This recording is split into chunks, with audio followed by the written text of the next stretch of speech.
I'm Shalom Shor. I'm the founder of Prodana. Prodana is a tech platform similar to Patreon that allows mental health and wellness professionals to create a pay-it-forward ecosystem for their private practice, allowing their practice to be focused on giving and powered by generosity. Conventional therapy is transactional. You pay for an hour of your time, I pay for an hour of your time and I get an hour of your support.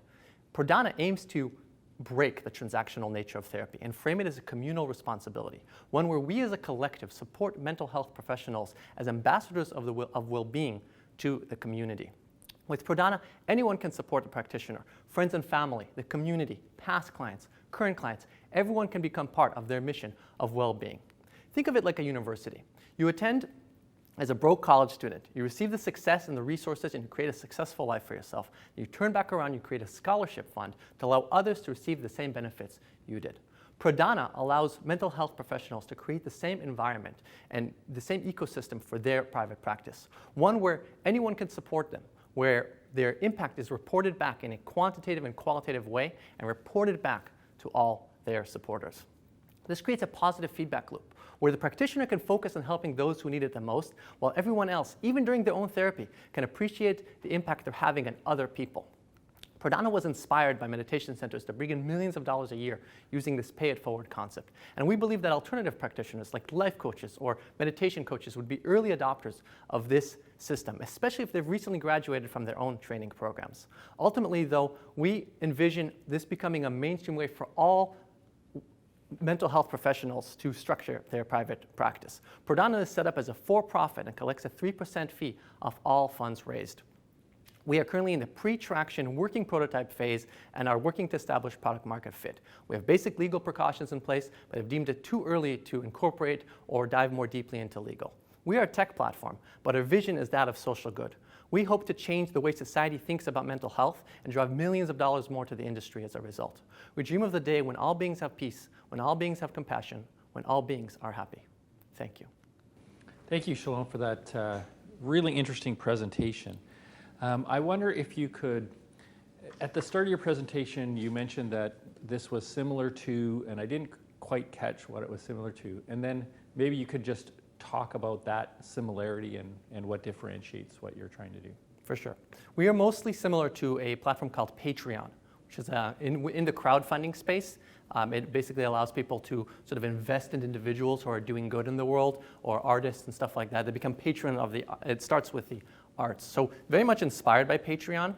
The key difference, I would say, is that in Patreon, you're investing in an individual, some sort of talented person that, might be making millions of dollars or really a lot of money from Patreon. We frame it as you're not investing in a therapist. The therapist is a conduit towards bringing wellness into the world. And in fact, we hold the funds in escrow until they've actually worked with people. So for us, the therapist or the professional is a means to an end, whereas in Patreon, they sort of are the end into themselves. So just to follow on that question a little bit, when somebody contributes money to the fund, they're contributing that money to a specific therapist who would then use that to help somebody in need. Exactly. So they make a contribution. We actually hold it in escrow, like a wallet, and we wait until they work with another person. When that additional session has been confirmed, then the payout is actually made to the therapist, which means that if they suddenly go on vacation or retire, those funds never get handed to them, and we actually, in our terms of service, allow ourselves to transfer that funds to somebody else who is still doing the work. The point being there's a level of accountability here that we're striving for, and truly is a pay-it-forward economy. Like when I'm at the end of a session and I pay for the therapist, they're not going to get it. They're not going to get that money. It's going to always go for the next person in line. Can you tell us a little bit about the technology you're using in order to enable that?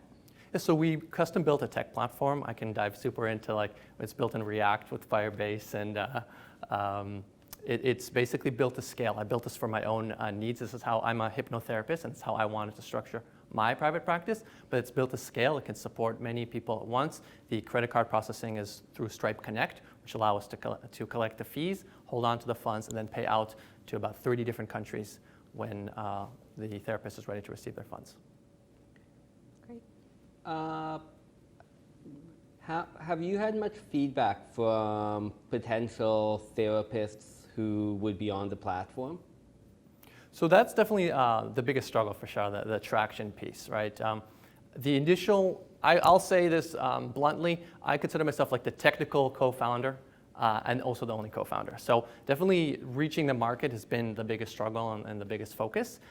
When I've spoken to almost anybody, whether that's mental health professionals or regular people, there's a lot of excitement for this idea. But getting people to transition over and incorporating it into their practice, that is a big challenge because we're not just a tech platform, we're sort of revolutionizing a completely different way of operating. So is this a for-profit business? Currently is the structure as a for-profit, yeah. So do you take a percentage then of any of the money that's donated for? Okay, and what kind of margins are you expecting? So I have a lot of experience with the crowdfunding space. I've worked with two of the biggest crowdfunding websites in the Jewish world, and there's a pretty much standard rate of about 3 to 8%. 8 is usually when you're doing a lot of like hand-holding and like strategy for like big organizations. We're currently at the 3% fee off funds raised. You include that with credit card fees, which are always taken, and ends up being around 6% in total from what the therapist has raised. And does the therapist receive their regular rate of pay when they actually execute on the fund that's been built for them, or is that their choice about whether they're doing some give back work or how that plays out? It's completely up to them, and they get to define the value of a session. And that gets used in two places. It gets used as sort of a metric for when I'm there to make a contribution. I have a ballpark of what it's supposed to be valued at, and maybe I can only pay half of that, but I have that in mind as some sort of benchmark, and that is the amount that we pay out, assuming there is funds that have been collected to that amount. That is how much we pay out each time. And that creates a certain amount of transparency so that everyone knows this is how much they're making every time a session is confirmed. Yeah, because it also makes me think about like therapy's not a one-time thing either, right? So how you create a fund that creates a sustainable path for the person who's utilizing the funds that have been raised and having those therapy sessions? Yeah, we support both single payments and recurring payments, whereas actually Patreon only does recurring. But that's the ultimate vision, is for this to become sort of a snowball effect over time. We've run the numbers, you know, if friends and family even give like $10 a month for, and you get 20 people paying $10 a month, that's already a free therapy session or two that you can offer regularly. So if we can get people to sort of subscribe for the long term, even after they're done with therapy, and even if it's just about $10 or $25 a month, over time, as they build a clientele of past clients, that's the vision, that it becomes, you know, a set amount of money that's coming in that allows them to focus on giving and not have to worry about the money.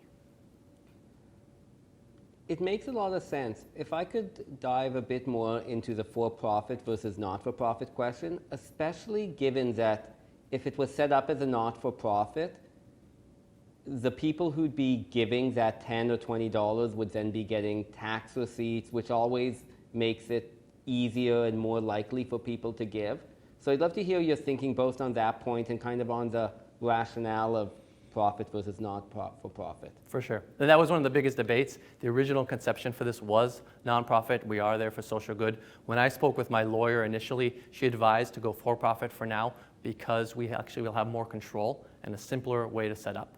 And we can always build sister nonprofits. I actually have a micro-grant program already running on the side. And you can kind of get the best of both worlds at the same time, like sort of institutional funds channeled from the nonprofit and then the for-profit sort of technical structure. There are a few more factors. One is that my understanding is, at least in the United States, which is ultimately a big part of our target market, the average person who's not unusually wealthy is not actually going to benefit much from a tax receipt for like a $10, $20. It's maybe a conception of that, but in truth, they get a flat $14,000 a year deduction, which almost always includes all the charity they've given, and it really doesn't make a difference. It's a bit of an illusion. That was my understanding through researching that legal structure.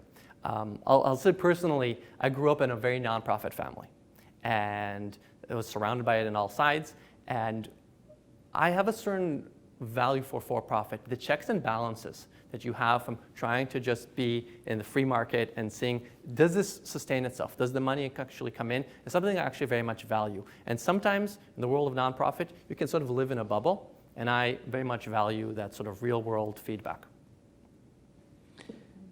Have you thought about adding an advocacy piece so that as your organization progresses, perhaps lobbying for having some of these services supported, because quite often the people with the most severe mental health issues are the most economically challenged.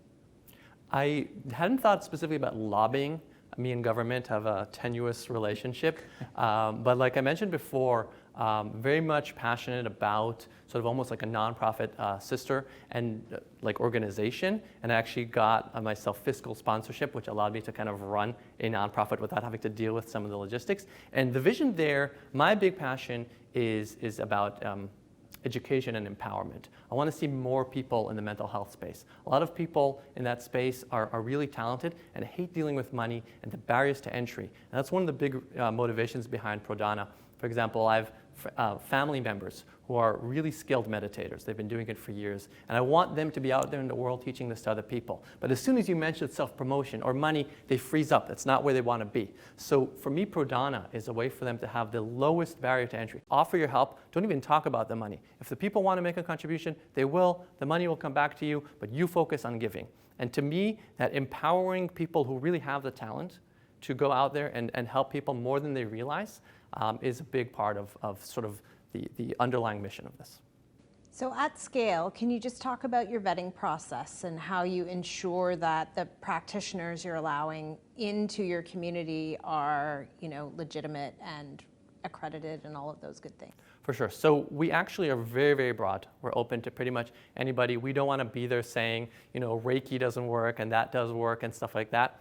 So in general, it's pretty much an open system. We're sort of leaning on our terms and service to have the end users who are reaching out to somebody to make their own due diligence from both sides, whether it's a practitioner choosing who they work with or the client reviewing the practitioner. The assumption being in the beginning, we don't have the scale for people to randomly be finding other people. You're going to be seeing a social media post and reaching out to somebody who's somewhere in your network.